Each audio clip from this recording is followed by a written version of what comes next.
I got tagged in this post about this pothole. I got you. Right now at 6, a video campaign you see there is making its rounds across the state, showing Hartford Mayor Arun Arulampalam taking a complaint made online and tackling it out in the real world along with the Department of Public Works. Thank you so much for joining us at 6. I'm Annette Montgomery. Tonight, comments under that video are now sharing several other requests. Fox 61's Victoria Anderson headed out to some of those spots today. Hartford's mayor wants his neighbors to know that he's got their backs, and that message is going viral. But locals I spoke to said they have a few more suggestions for the mayor if he's taking a front seat and tackling the pothole problem. In just a few hours, hundreds of comments were under Hartford Mayor Arun Arulampalam's latest social media post, pointing mostly to potholes. There's a lot of potholes all over. The See Something, Say Something video has kicked up a conversation surrounding roads in need of city attention. I've been riding the VO scooters, and so I noticed the pothole situation maybe more than a typical person would. Kurt Jim lives in Hartford. He told us this pothole right here on Asylum and Uccello has been claiming cars for months now. I've tried everything. Jody Morneau, who owns a business right next to the pothole, told us it's a constant complaint from her customers and it's an eyesore. It shouldn't look like this. This is our state capital. Morneau told us she's spoken to the Hartford Department of Public Works about getting things fixed around her street, but they told her a lack of both funding and staff is causing a delay. So people want to blame all the mayors for not doing their jobs, but how can you do your job when you don't have the funds? If there is a pothole in your neighborhood, you can report it to the 311 app or website or give their office a call. We will have all that information linked on our website at fox61.com. And Hartford's mayor wants his neighbors to know that he's got their backs, and that message is going viral. But locals I spoke to said they have a few more. Well, tonight, a new London neighborhood is on edge after shots were fired while families were sleeping. No one was hurt, but multiple shots were fired, including one that went through a neighbor's window. Fox 61's Celine Arif shows us the damage. Here on Ocean Avenue and Beach Drive, the neighborhood is still in shock from a deadly moped accident that happened here on Sunday. A group was gathered at the memorial when shots were fired, putting many people in danger. By the time officers responded, Police Chief Brian Wright says the person or people who fired the shots already left the area. One neighbor's security camera caught the commotion when the shots were fired.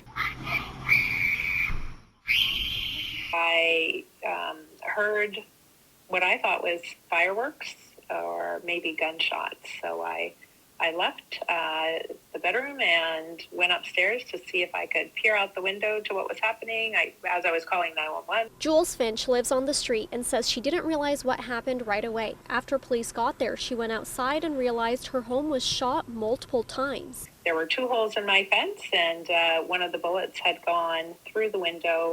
There was a TV in front of that window. It had hit the TV and ricocheted off the TV and landed on the ground. She says somebody could have easily been shot or worse, died if her TV wasn't in the way. I had just moved it just last week. If I didn't have that TV there, that bullet would have gone straight to if somebody had been in the bed. So that was disturbing. Now she hopes police take a stronger look at safety measures, not just in her neighborhood, but around the city where people keep disturbing the peace. Police haven't announced any arrests in this case, but are asking anybody with information, even if they want to stay anonymous, to give them a call. In New London, Celine Arif, Fox 61.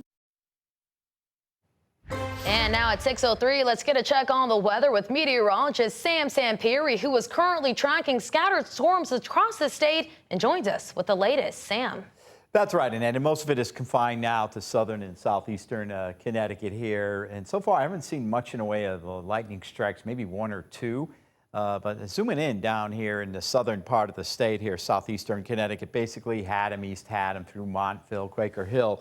They're going south and east, Mystic. So all of southeastern Connecticut now under the gun with some heavier showers. Meanwhile, we have a couple of scattered leftover showers in northeastern Connecticut, spotty showers to the west.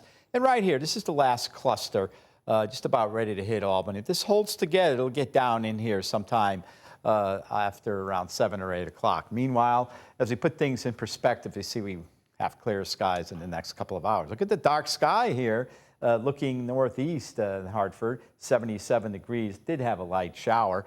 Right now, we're 70 Torrington, 80 Bridgeport, where it hasn't rained, 74 Grot, New London. Tonight, showers early, otherwise clearing out. Lows 55 to 60 by tomorrow morning. A beautiful night for sleeping. Tomorrow, the pool forecast. All outdoor activities to go. Mostly sunny. Just a few fair weather clouds. We're not going to have any scattered showers tomorrow. Refreshing. Highs in the upper 70s to around or even into the low 80s. Beautiful Saturday. What about Sunday and next week? I'll have details coming up in a few minutes. Annette? Looking forward to it. Thank you, Sam. Well, right now, the Colombian community in Connecticut is rallying to help those still dealing with the impact from the devastating earthquake that hit the country Monday. And tonight, the death toll has surpassed 200, with thousands of people still missing. Fox 61's Alicia Hercules spoke with an East Haven business owner who says watching the destruction in his homeland has left him feeling powerless and determined to help. From food items and clothing to medical supplies, the owner of Academy Designs LLC is collecting items to help people in his homeland of Colombia recover from that devastating earthquake. I feel powerless. Eric Amaya says it's been horrifying to see parts of his home country destroyed. Now is 211 people dead and 200 more missing. And the death toll continues to rise. Monday, Western Colombia was hit with a 7.4 magnitude earthquake that left parts of the country in ruins. Amaya says he has a lot of family back home, including his parents who live in Buenaventura. My father and my mother is senior people. He says they live on the 4th floor of an apartment building. He tells me his parents were frozen with fear as they felt the earthquake. They just had and wait for worse. His parents are safe, but their city has been without water since the earthquake. After hearing about the destruction, Amaya immediately wanted to help in any way he could. His company began collecting non-perishable food items, clothing, and medical supplies to send out to Colombia. Jennifer Mayoral, the owner of Maseco Cuisine, says as a Venezuelan, this earthquake hits close to home for her. Venezuela, we passed for the same tragedy. In June, Venezuela, which is right next to Colombia, experienced a similar devastating earthquake that left more than 6,000 people dead. When she heard Amaya was collecting donations, she immediately wanted to help. Actually, the Colombian community was a big support for us. And I think now is the time for, give back the help. She brought several donations from Connecticut's Venezuelan community.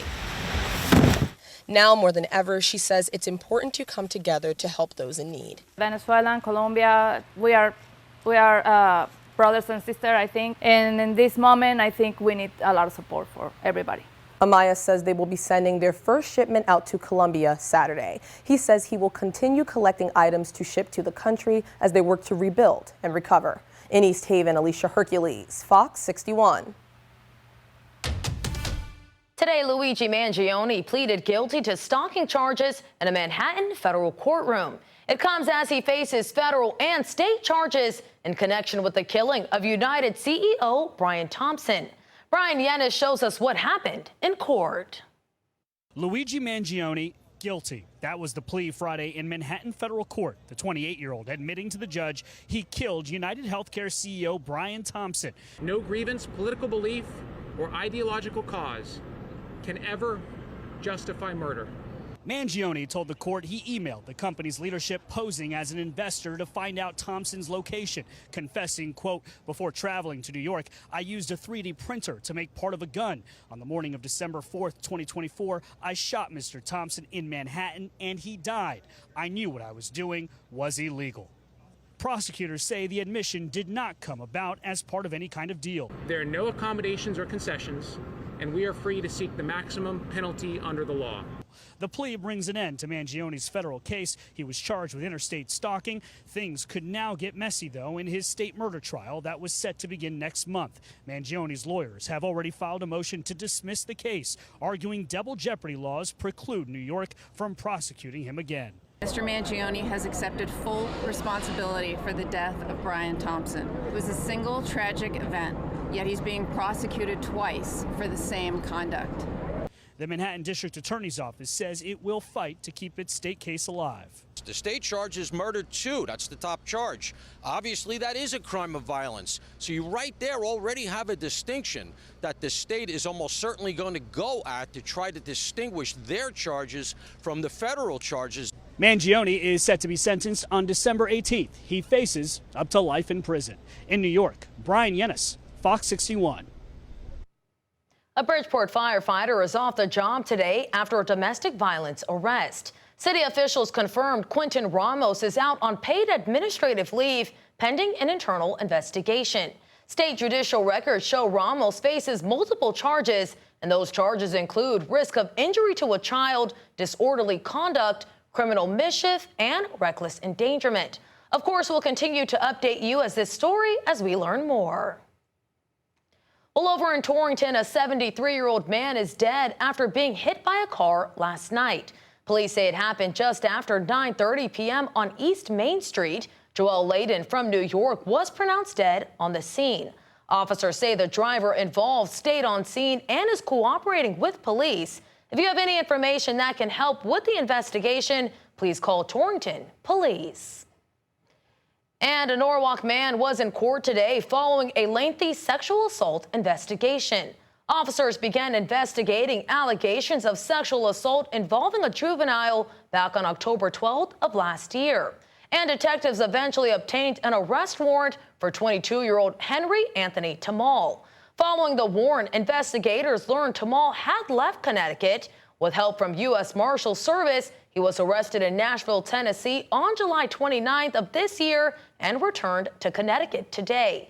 He now faces charges including first-degree sexual assault, commercial sexual abuse of a minor, and risk of injury to a minor. His bond is now set at $300,000.